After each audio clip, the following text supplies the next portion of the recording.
Anda mau terangin zolim ada 3 mau? Tetangga kemalaman nggak apa nih? Nggak apa-apa saat. Oh ya nggak apa dia. Gue yang jawab. Nih kata Muhammad SAW, zolim ada 3. Maaf nggak ente nggak aneh, ada 3 ini ya. Tuh, artinya kita nggak mungkin nggak ada di 3 ini. Tuh, kecuali kita waliullah kali. Tuh, 3.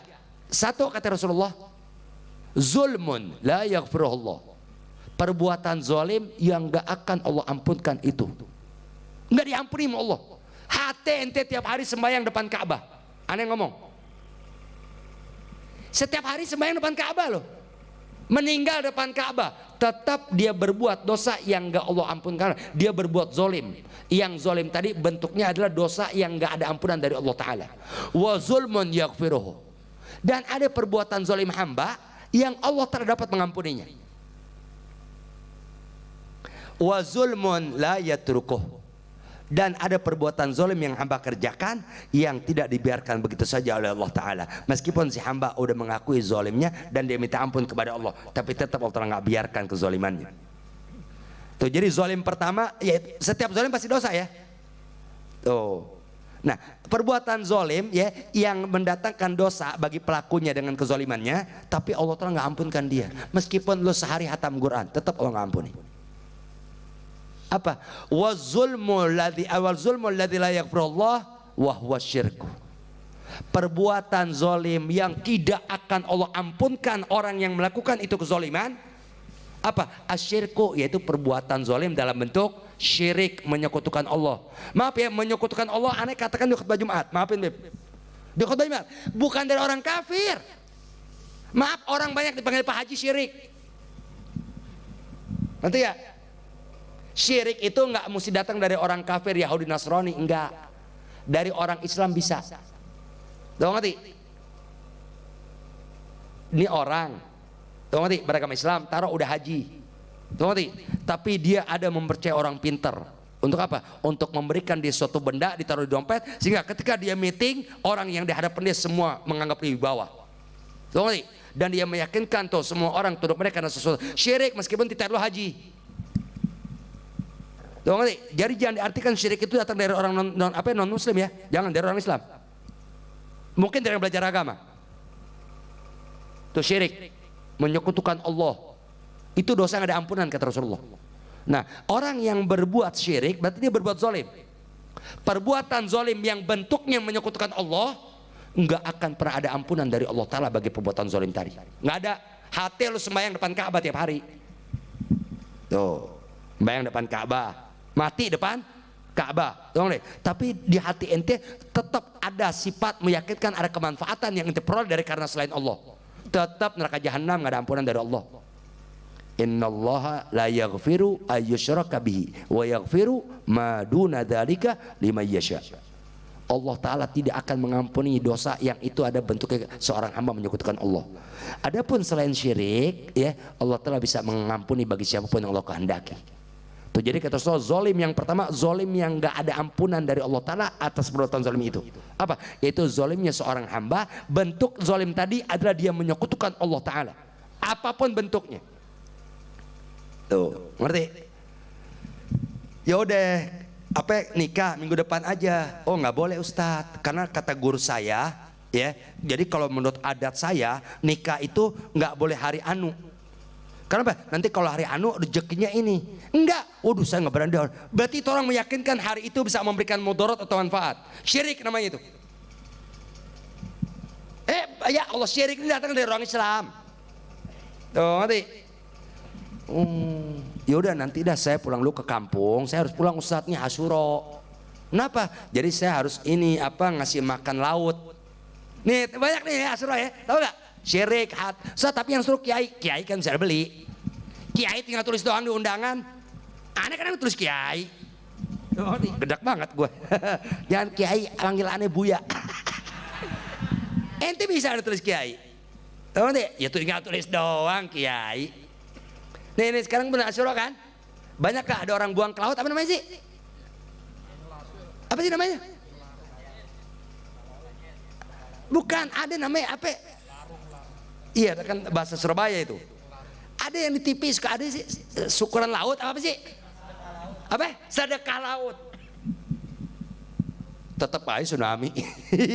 Ya enggak? Tetap aja rob, bener enggak? Tuh, ngerti? Itu syirik loh.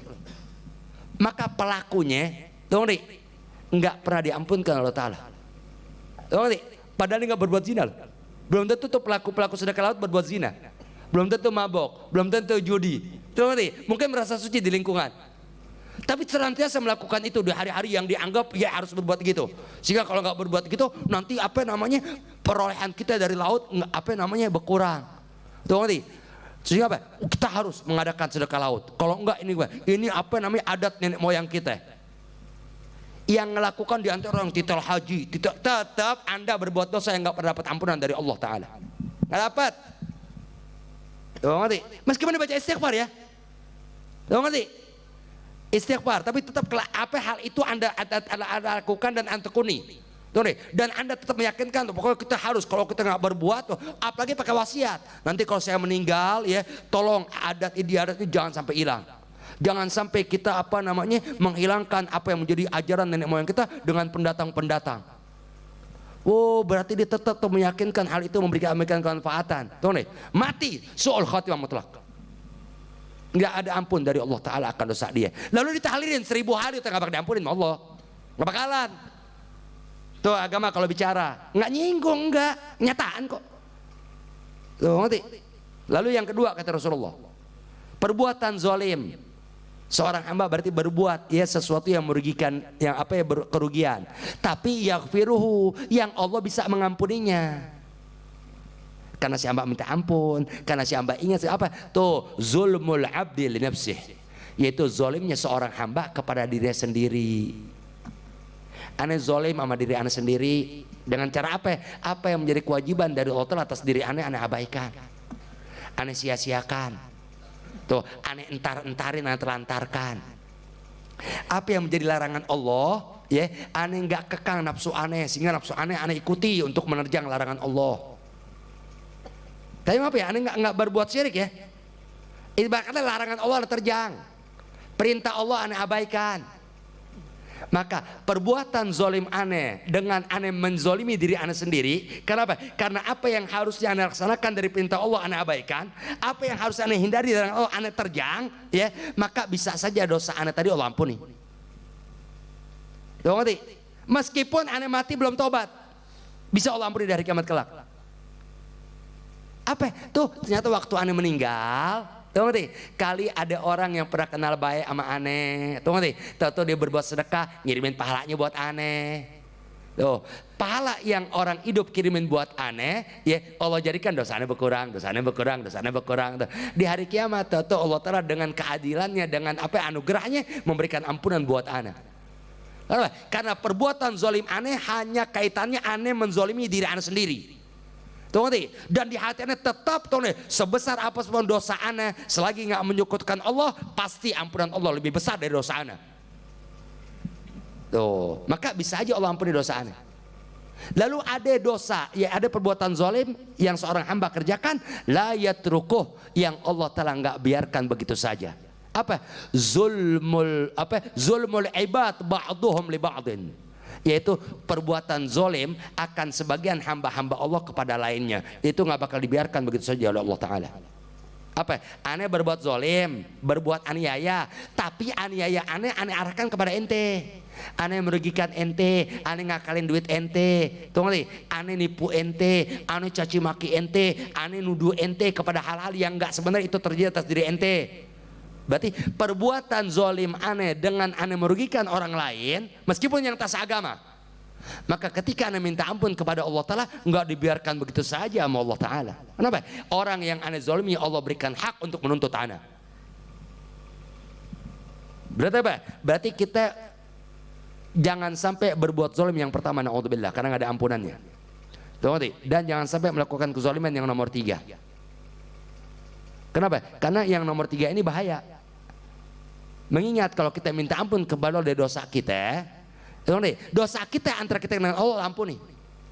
Tapi dosa kita dalam bentuk menganiaya orang, Allah telah nggak biarkan begitu saja. Sehingga apa? Sehingga kalau sampai kita mati nggak minta maaf kepada orang yang kita zolimi, apapun cara kezoliman kita kepada dia, Ya, di hari kiamat Allah telah berikan hak orang yang kita zalimi untuk nuntut. Sementara kita nggak bisa membalas apa yang pernah orang itu minta, melainkan hanya ada dua kemungkinan. Kemungkinan pertama, ada kalanya amal soleh kita diambil oleh Allah Ta'ala buat dia. Kalau kita nggak punya amal soleh, dosa orang yang kita zalimi Allah telah timpakan dalam timbangan kita. Pilih mana? Berarti dari tiga ini, tunggu nanti, yang paling ringan zalimnya hamba kepada diri sendiri. Makanya doa Rasulullah apa? Allahumma inni zalamtu nafsi zulman katsiran kabira wa la yaghfiru dzunuba illa anta faghfir li maghfiratan min 'indik warhamni innaka antal ghafurur rahim. Doa Nabi Adam apa sih? Rabbana zalamna anfusana. Ya Allah, sungguh kami telah menzalimi diri kami sendiri. Masing-masing kita zalim sama diri sendiri. Udah jangan zalimin orang, jangan zalimin istri dengan mengurangi hak istri dalam memberi nafkah. Tuh, jangan ngurangi apa yang namanya perhatian kepada anak dalam sisi agama. Berapa banyak di hari kiamat orang jalan ke surga atau orang nuntut dia. Tuh, ternyata orang yang nuntut anaknya. Kenapa? Ya Allah, kami nggak ridho bapak kami engkau masukkan ke surga. Seorang perempuan teriak, ya Allah kami nggak ridho suami kami engkau masukkan ke surga, sementara kami masuk neraka. Melainkan kami ridho kalau engkau masukkan kami bersama dia ke neraka jahanam. Kenapa? Karena kita zalim kepada istri. Apa yang menjadi hak istri untuk kita perkenalkan agama kita biarkan. Apa yang menjadi hak anak untuk dikenalkan, apa yang menjadi perintah Allah atas diri ketika wajib, ketika balik kita biarkan. Akhirnya anak ketika balik nggak tahu kewajibannya kepada agama, sholat Jumat kagak, Ramadan berani ngerokok dan segala macam. Karena orang tua nggak perhatian kepada hak-hak agama yang wajib atas anak. Dan hari itu berjalan sampai Anda mati. Tunggu nih, si anak akhirnya sampai mati nggak kenal agama dan nggak tahu bagaimana melaksanakan kewajiban Allah Ta'ala atas dirinya. Semua itu sebenarnya karena nggak dapat perhatian dari orang tua dan nggak dapat kepedulian dari orang tua untuk ajaran agama. Akhirnya apa? Di hari kiamat si anak nuntut. Kenapa? Yang menjadikan aku nggak bisa melaksanakan perintah Engkau ya Allah, yang menjadikan aku berani nerjana karena orang tua aku nggak pernah memperkenalkan hal itu semua kepada aku. Maka kalau Engkau masukkan aku ke neraka karena dosa aku, maka masukkan pula orang tuaku ke neraka jahanam bersama aku. Na'udzubillah. Lebih kurang minta ridha Allah minkum. Assalamualaikum warahmatullahi wabarakatuh. Doa terserah.